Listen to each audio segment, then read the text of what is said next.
అన్నదాత అన్నదాత మీ అన్నదాత చెమటోడ్చి ఆహారాన్నందించే రైతన్నా అనునిత్యం నీ కండదండగా నిలిచే నేస్తం ఎవరన్నా అన్నదాత అన్నదాత మీ అన్నదాత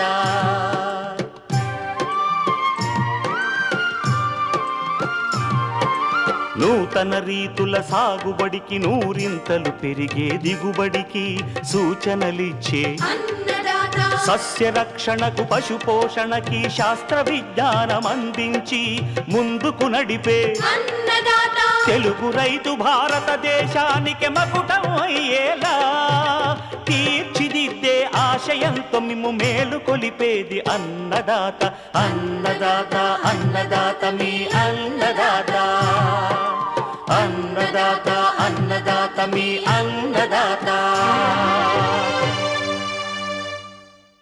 అన్నదాత ప్రేక్షకులకు నమస్కారం. ఈనాటి ముఖ్యాంశాలు: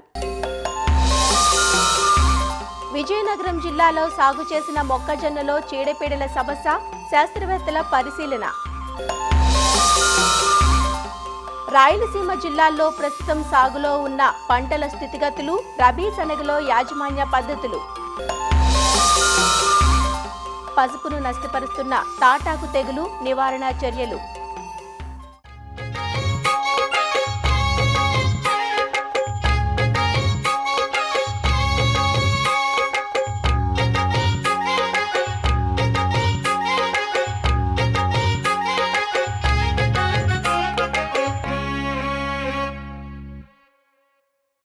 మొక్కజొన్న వరి తర్వాత అధిక విస్తీర్ణంలో సాగయ్యే ఆహార ధాన్యపు పంట ఇది.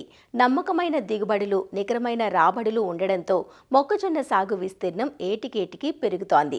అలా విజయనగరం జిల్లాలో వర్షాధారంగా సాగు చేసిన మొక్కజొన్న దాదాపు గింజ ముదిరే దశలో ఉంది. సీజన్ ఆరంభంలో వర్షాభావం, అనంతరం ఎడతెరిపిలేని వర్షాలు ఉత్తర కోస్తాలో సాగైన మొక్కజొన్నను ముప్పు తిప్పులు పెట్టాయి. ఈ పరిస్థితులకు తోడుగా వరుసగా చుట్టుముట్టిన తెగుళ్లు, చీడపీడలు కోలుకోలేని దెబ్బతీశాయి. ఈ నేపథ్యంలో వ్యాధుల నిర్ధారణ, వ్యాప్తికి కారణాలు, వాటి నివారణ చర్యలపై అధ్యయనం కోసం విజయనగరం మార్దేరు వ్యవసాయ పరిశోధనా స్థానాలు, పెద్దాపురం అఖిల భారత మొక్కజొన్న పరిశోధనా స్థానం, విజయనగరం ఏరువాక కేంద్రం శాస్త్రవేత్తలు విజయనగరం జిల్లాలో పర్యటించారు. ఈ పర్యటనలో ఖరీఫ్ మొక్కజొన్నను పాము పొడ, ఆకుముడత, కాండం కుళ్ళు, వేరుకుళ్ళు, బొగ్గు కుళ్ళు తెగుళ్లు, కత్తెర పురుగులు ఆశించడంతో పాటు నత్రజని లోపం కూడా ఉన్నట్లు శాస్త్రవేత్తలు క్షేత్రస్థాయిలో గుర్తించారు. రాబోయే సీజన్లో వీటి నివారణకు రైతులు తీసుకోవాల్సిన ముందస్తు జాగ్రత్తలు, సస్యరక్షణ చర్యలను వివరించారు. మేము సాధారణంగా అబ్జర్వ్ చేసింది ఏంటంటే banded leaf and sheath blight అంటే పాంపొడి తెగులు ఎక్కువగా ఉంది. దాంతోపాటు ఆకుమాడు తెగుళ్ళు అంటే లీఫ్ బ్లైట్స్ అంటాం, అవి కూడా ఉన్నాయి. ప్రధానంగా ఒకటి చార్కోల్ రాట్ అని ఒకటి గమనించడం జరిగింది. దాంతోపాటు నత్రజని లోపం కూడా ఈ పొలాల్లో కొంచెం ఎక్కువగానే ఉంది. ఈ తెగుళ్ళలో పాంపొడి తెగులు వల్ల ఎక్కువ మొక్కలు చనిపోవడం అనేది గమనించడం జరిగింది. ఈ తెగులు భూమి ద్వారా సంక్రమిస్తుంది. కాండం మొదల భాగంలో ఏవైతే మొదలయ్యి వాతావరణ పరిస్థితి అనుకూలంగా ఉన్నప్పుడు మొక్క పై భాగాలకి పాకుతూ ఉంటుంది. అలాగే మొక్క కండిని కూడా ఆశించినప్పుడు ఆ కండి విరిగిపోవడం, కుళ్ళిపోవడం, అలాగే గింజల యొక్క నాణ్యత కానీ బరువు కానీ తగ్గే అవకాశం ఉంది. తీవ్ర స్థాయిలో వచ్చినప్పుడు మొక్క అంతా కూడా చనిపోయే అవకాశం ఉంది.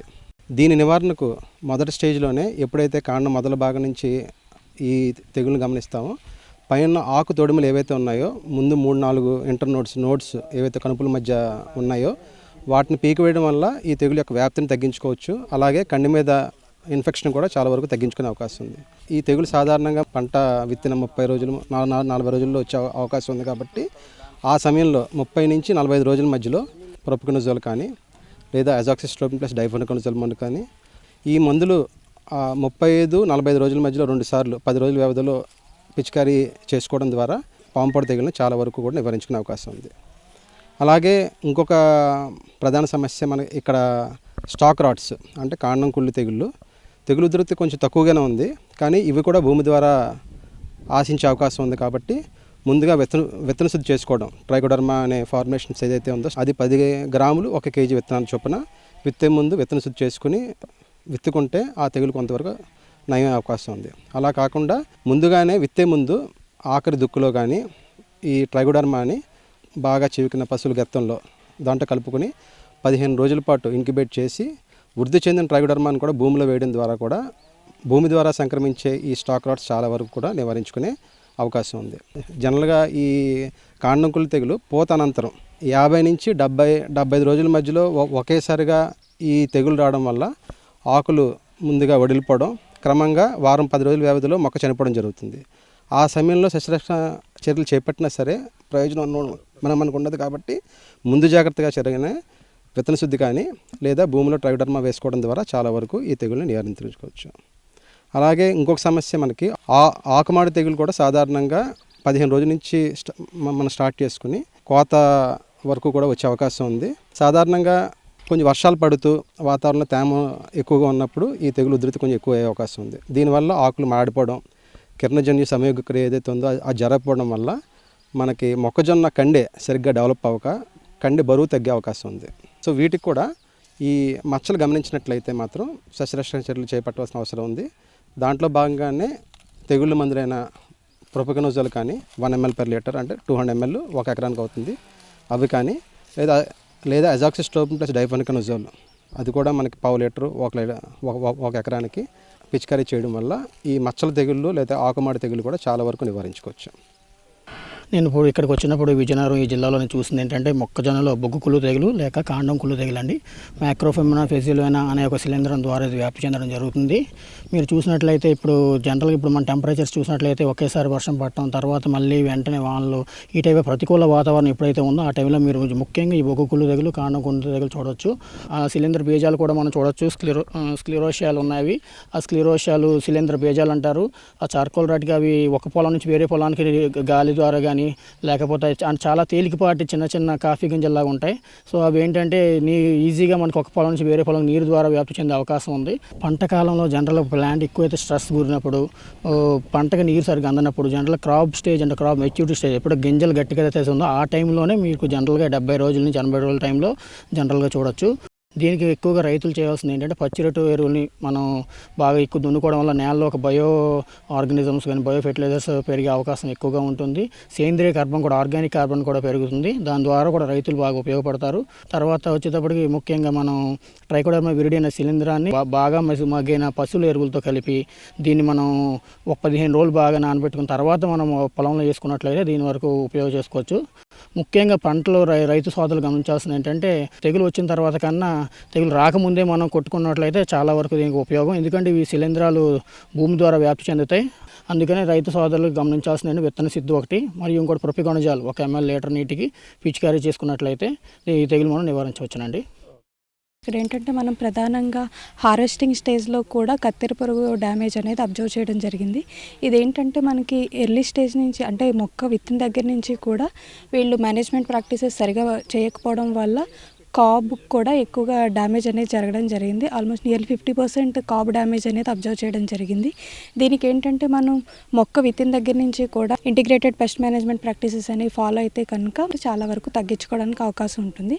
మన విత్తనం విత్తే ముందే మనకి థయామిథాక్సమ్ సయాంట్రనిలిప్రోల్ మందు అనేది తీసుకుని కిలో విత్తనానికి వచ్చేసరికి 4 ml మందు చొప్పున కలుపుకొని విత్తన శుద్ధి చేసుకుని ఒక 8 గంటల పాటు నీళ్ళలో ఆరబెట్టుకుని తర్వాత విత్తుకోవాల్సి ఉంటుంది.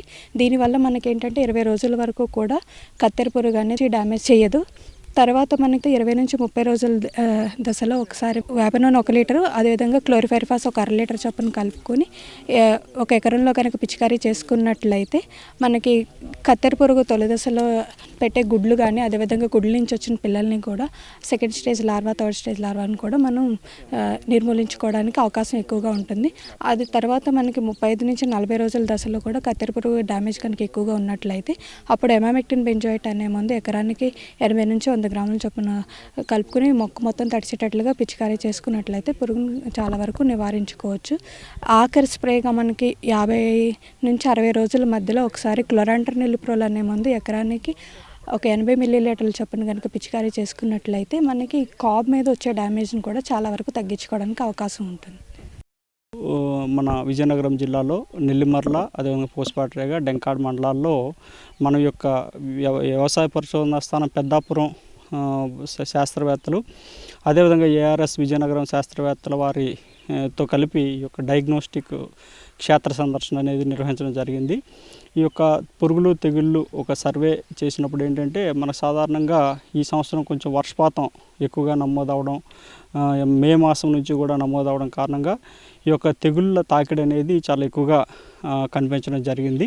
తెగుళ్ళు ప్రధానంగా ఏంటంటే కాండం కుళ్ళే తెగులు కానీ వచ్చిన దగ్గర ఈ యొక్క విత్తన శుద్ధి తప్పనిసరిగా చేసుకోవాలి. ఆ తర్వాత ఈ యొక్క నత్రజని ఎరువు యాజమాన్యం మాత్రం రబీలో తప్పనిసరిగా పాటించాలి. 200 కేజీలకు మించి నత్రజని రబీలో వినియోగించకూడదు. ఈ 200 కేజీలను కూడా 4 దఫాలుగా మనం వేసుకోవాలి. మొక్కజొన్నలో రసాయనిక ఎరువుల మోతాదు తప్పనిసరిగా తగ్గించుకొని క్రమశిక్షణగా విచక్షణారహితంగా వాడకుండా విచక్షణతో ఈ యొక్క ఎరువుల వినియోగం చేస్తున్నట్లయితే రబీలో అత్యధిక దిగుబడులు సాధించేటువంటి అవకాశం ఉంటుంది.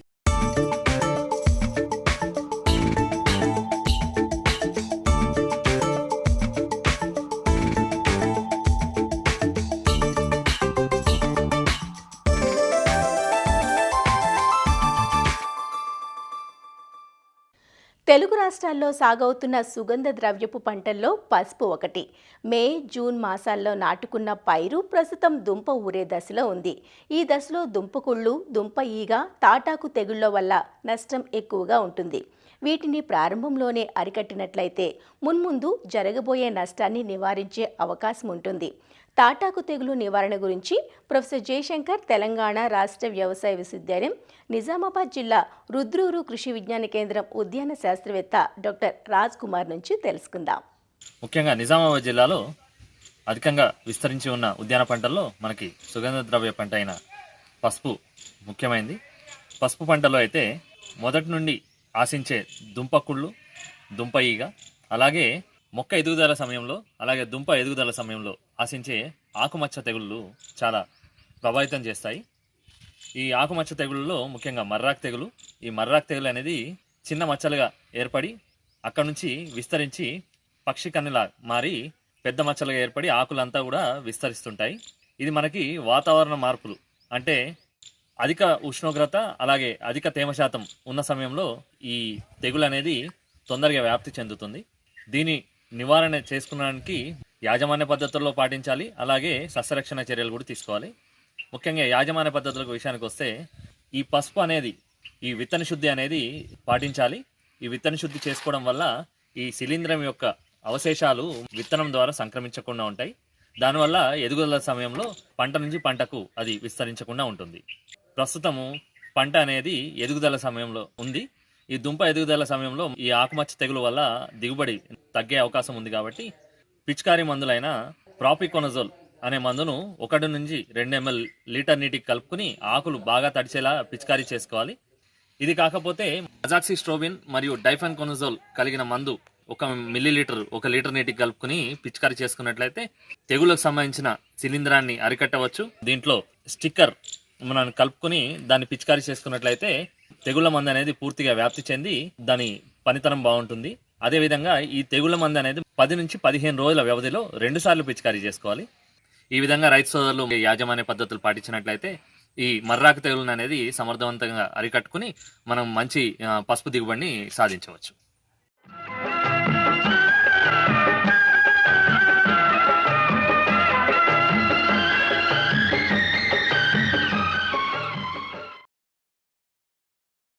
అన్నదాత టోల్ ఫ్రీ నంబర్ ద్వారా పంటల సాగులో రైతులు లేవనెత్తే సందేహాలకు దృష్టి రూపం మీకోసం.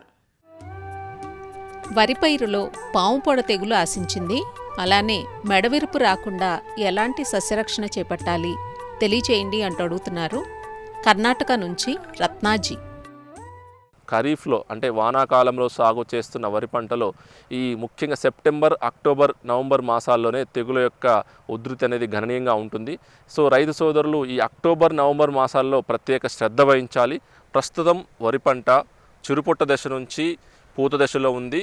క్షేత్రస్థాయిలో వ్యవసాయ శాఖ మరియు ఏరువాక కేంద్రాలు, కృషి విజ్ఞాన కేంద్రాల శాస్త్రవేత్తల మేరకు వచ్చిన సమాచారం మేరకు వరిలో ఈ పాముపొడ తెగులు అనేది సమస్యాత్మకంగా ఉంది అనేది గమనించడం జరిగింది. కనుక వరి పంటలో ఆశించే ఈ పాముపొడ తెగులు లక్షణాలు చూసుకున్నట్లయితే ముఖ్యంగా గట్ల వెంబడి ఉన్న వరి మొక్కల మీద పాముపొడ లాంటి మచ్చలు నీటి పైభాగాన ఉన్న కాండం మీద ఏర్పడి ఈ మచ్చలు అనుకూల వాతావరణ పరిస్థితుల్లో ఒకదానితో ఒకటి కలిసిపోయి మొక్క పైకి వ్యాప్తి చెందే అవకాశం ఉంది. ఆ విధంగా గట్ల వెంబడి మొదలైన ఈ యొక్క తెగులు మనకి పొలంలో అంతటా సమానంగా వ్యాప్తి చెంది దిగుబడులపై గణనీయమైన ప్రభావం చూపే అవకాశం ఉంది. ఎలాంటి పరిస్థితుల్లో ఈ పాముపొడ తెగులు వచ్చే అవకాశం ఉంది అంటే మనకి గాలిలో అధిక తేమ శాతం ఉండి వర్షాలు కురవటం, గట్ల వెంబడి గడ్డి ఎక్కువగా ఉన్న సందర్భాల్లో ఈ యొక్క తెగులు ఎక్కువగా వచ్చే అవకాశం ఉంది. నత్రజని ఎరువులను మోతాదుకు మించి వాడినట్లయితే కూడా ఈ తెగులు ఎక్కువగా వచ్చే అవకాశం ఉంది. అలాగే మనకి మొక్కల సాంద్రత ఎక్కువగా ఉన్న సందర్భాల్లో కూడా ఈ పాముపొడ తెగులు వచ్చే అవకాశం ఉంది. కనుక ఈ పాముపొడ తెగులు యొక్క లక్షణాలను గట్ల వెంబడి మొక్కలపైన గమనించినట్లయితే నివారణ చర్యలు చేపట్టాలి. హెక్సాకొనజోల్ అనే మందు 1 ఎకరానికి 400 మిల్లీలీటర్లు, లేదా ప్రొపికొనజోల్ అనే మందు 1 ఎకరానికి 200 మిల్లీలీటర్లు, లేదా వాలిడామైసిన్ అనే ఒక మందును 1 ఎకరానికి 400 మిల్లీలీటర్లు కలిపి పిచికారీ చేసుకున్నట్లయితే మనకి ఈ పాముపొడ తెగులను సమర్థవంతంగా నివారించుకునే అవకాశం ఉంది. అలాగే మరొక శిలీంద్రనాశనం చూసుకున్నట్లయితే థైఫ్లూజామైడ్ అనే ఒక మందు పాముపొడ తెగులుకి సమర్థవంతంగా పనిచేస్తుంది. దీన్ని 1 ఎకరానికి 150 మిల్లీలీటర్లు పిచికారీ చేసుకున్నట్లయితే పాముపొడ తెగులు సమర్థవంతంగా నివారించుకునే అవకాశం ఉంది. సో ముఖ్యంగా అక్టోబర్, నవంబర్ మాసాల్లో ఉండే వాతావరణ పరిస్థితులు ప్లస్ పంట దశ ఇవన్నీ చూసుకొని వరి పంటలో మెడవిరుపు తెగులు వచ్చే అవకాశం ఉంది. ఆకుల మీద నూలుకండె ఆకారపు గోధుమ రంగు మచ్చలు, మధ్య భాగం తెలుపుగా ఉంటుంది. సో ఈ నూలుకండె ఆకారపు మచ్చలు అనుకూల వాతావరణ పరిస్థితుల్లో ఒకదానితో ఒకటి కలిసిపోయి మొక్క అంతా ఎండిపోయినట్టు, ఆకులన్నీ ఎండిపోయినట్టు అయ్యే అవకాశం ఉంది. ఈ ఆకుమచ్చ దశలో గనక వరిలో అగ్గి తెగులను నివారించకపోతే తర్వాత దశ అయినటువంటి కనుపుల మీద మరియు మెడ భాగంలో ఆశించి రైతుకు దిగుబడిపై గణనీయమైన ప్రభావం చూపే అవకాశం ఉంది. కనుక ముఖ్యంగా మెడవిరుపు దశ అనేది ఎలా ఉంటుంది అంటే మనకి మన వరి కంకులు ఏర్పడిన తర్వాత గింజలు పాలు పోసుకునే సమయంలో ఈ మెడ భాగంలో ఈ శిలీంధ్రం ఆశించడం వల్ల పోషకాలు సరిగా అందక మెడ విరిగిపోవడంతో పాటు గింజలన్నీ తాలుపోయే అవకాశం ఉంటుందన్నట్టు. మెడవిరుపు లక్షణాలు అనగా ఆకుమచ్చ దశలో గనక అగ్గి తెగులు లక్షణాలు గమనించిన వెంటనే, లేదా మెడవిరుపు అంటే ముందుగా వేసిన కంకుల్లో వరి కంకుల్లో గనక ఈ మెడవిరుపు లక్షణాలు ఉన్నాయి, లేదా మనకి అధికంగా వర్షాలు వచ్చి మంచు కురవటం, చలి పరిస్థితులు ఉన్నాయి అన్నప్పుడు మాత్రము రైతు సోదరులు నివారణ చర్యలు చేపట్టాలి. అందులో భాగంగా ముఖ్యంగా రైతు సోదరులు నత్రజని ఎరువులను తాత్కాలికంగా నిలిపివేయడంతో పాటు తొలి దశలో లక్షణాలు గమనించినట్లయితే ఐసోప్రోథియోలిన్ అనే ఒక మందును 1 ఎకరానికి 320 మిల్లీలీటర్లు, లేదా మనకి కాసుగామైసిన్ అనే ఒక మందును 1 ఎకరానికి 500 మిల్లీలీటర్లు, లేదా మరొక మిశ్రమ శిలీంద్రనాశిని అయినటువంటి ట్రైసైక్లోజోల్ ప్లస్ మ్యాంకోజెబ్ అనే ఒక మిశ్రమ శిలీంద్రనాశిని 1 ఎకరానికి 500 గ్రాములు కలిపి పిచికారీ చేయాలి. అయితే ఇప్పుడున్న పరిస్థితుల్లో చూసుకున్నట్లయితే తెగులు ఉధృతి అధికంగా ఉంది, మనం ఈ మందులు కొట్టినా కూడా మరి ఎలాంటి ప్రయోజనం లేదు, తగ్గలేదని గమనించినట్లయితే మనకి మిశ్రమ శిలీంద్రనాశనం అయినటువంటి ట్రైఫ్లాక్సిస్ట్రోబిన్ ప్లస్ టెబుకొనజోల్ అనే ఒక మందును 1 ఎకరానికి 80 గ్రాములు, లేదా ట్రైసైక్లోజోల్ ప్లస్ పికాక్సిస్ట్రోబిన్ అనే ఒక మందును 1 ఎకరానికి 400 మిల్లీలీటర్లు పిచికారీ చేయాలి. అలాగే మరొక మిశ్రమ శిలీంద్రనాశనం అయినటువంటి అజాక్సిస్ట్రోబిన్ ప్లస్ డైఫాన్కనోజోల్ అనే మందును 1 ఎకరానికి 200 మిల్లీలీటర్లు పిచికారీ చేసుకున్నట్లయితే మనకి ఈ మెడవిరుపు తెగులు సమర్థవంతంగా నివారించుకునే అవకాశం ఉంది.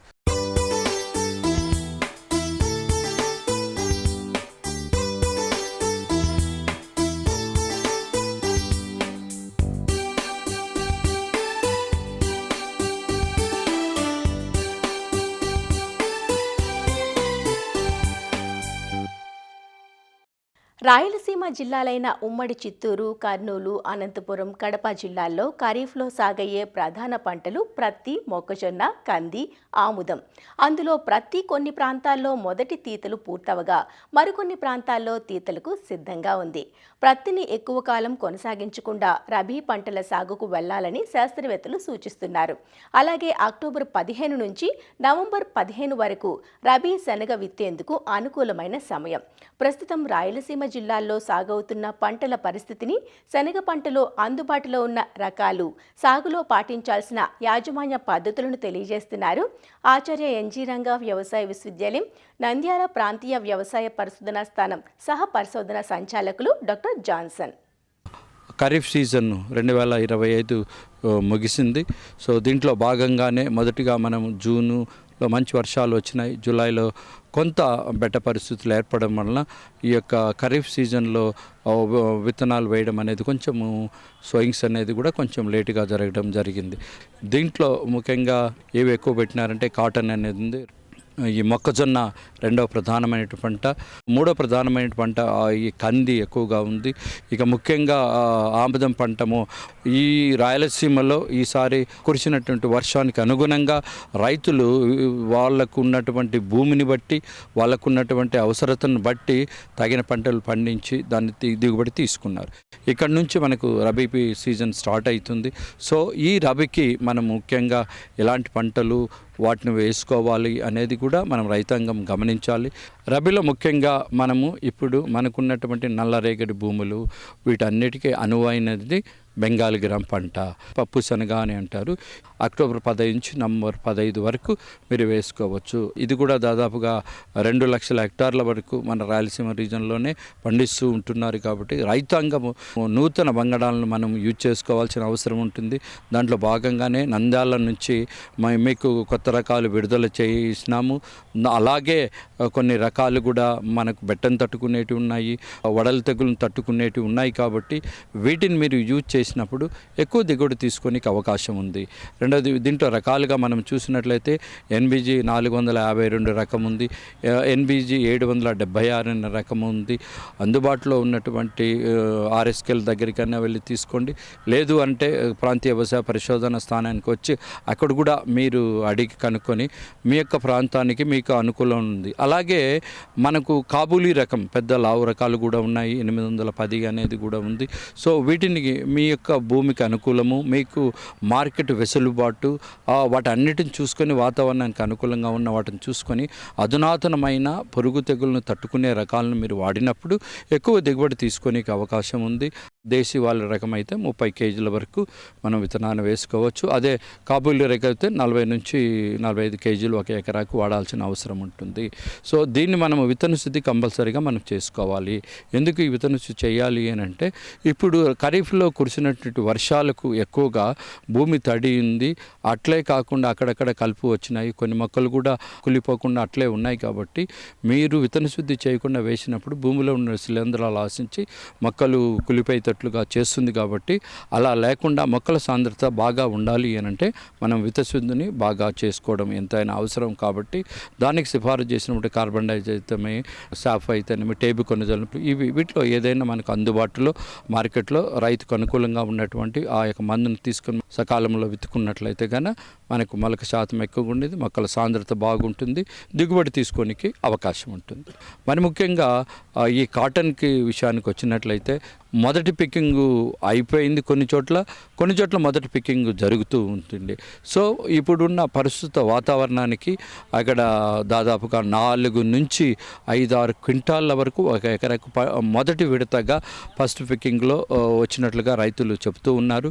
ఇక రెండవ పికింగ్లో ఆల్మోస్ట్ వాళ్ళు దానికన్నా కొంచెం ఎక్కువగా రానికి అవకాశం ఉంటుంది. కాబట్టి రైతు సోదరులు వీటన్నిటిని గమనించుకొని దానికి అనుకూలత ఉంటే 2 అయిన తర్వాత మీరు ఇంకొక పికింగ్ కాయలు ఉంటే మాత్రం మీరు తీసుకోండి. లేదంటే క్రాప్ను హార్వెస్ట్ చేసి తీసివేయడం మేలు. కారణం ఏదంటే ఇప్పుడు అప్పుడు అడప ఏదైనా వర్షాలు పడినప్పుడు గులాబీ రంగు పురుగు వచ్చి మళ్ళీ పంట నష్టాన్ని చేయడానికి అక్కడే ఉన్నకి ఏర్పడుతుంది. కాబట్టి అలాంటి వాటిని రాకుండా నివారణ చేసుకోవచ్చు. పత్తిని తీసుకొని దాన్ని కొంచెం ఎండల్లో పెట్టుకొని అయిన తర్వాత మీరు మార్కెట్కి వేసుకున్నప్పుడు మీకు క్వాలిటీని బట్టి ఆ పత్తికి మంచి ధర వస్తుంది. ఇంకొక ప్రధానమైన పంట మెయిజ్ కూడా ఉంది. కాబట్టి రైతు సోదరులు ఇప్పుడు మనం రబీకి కూడా మెయిజ్ వేస్తూ ఉంటున్నారు. సో దానికి కూడా సిఫారసు చేయబడినటువంటి అధునాతనమైనటువంటి ఆ రకాలని మాత్రమే వాడుకోండి, ఎక్కువ మోతాదు వాడకండి. సో దీంట్లో ప్రధానంగా మనకు కత్తెర పురుగు అనేది వస్తుంది. కాబట్టి కొంచెం రసాయనిక మందులతోటి విత్తన శుద్ధి చేసుకొని మందు పిచికారీ చేసినప్పుడు క్వాలిటీ కూడా వస్తుంది. ఇథనాల్ ప్రొడ్యూస్ చేసే కంపెనీలు ఉన్నాయి కాబట్టి వాటికి కూడా మీరు ఇవన్నీ చేసుకో కాబట్టి వీటన్నిటి సలహాలు పాటించి మంచి మేలు పొందుతారని ఆశిస్తూ ఉంటున్నాం. మరిన్ని విభిన్న అంశాలతో రేపటి అన్నదాతలో మళ్ళీ కలుసుకుందాం. నమస్కారం. అన్నదాతలు తమ సందేహాలు సమస్యలను 18004254085 టోల్ ఫ్రీ నంబర్లో ఉదయం 10 నుంచి 11 గంటల మధ్య పని దినాలలో సంప్రదించగలరు.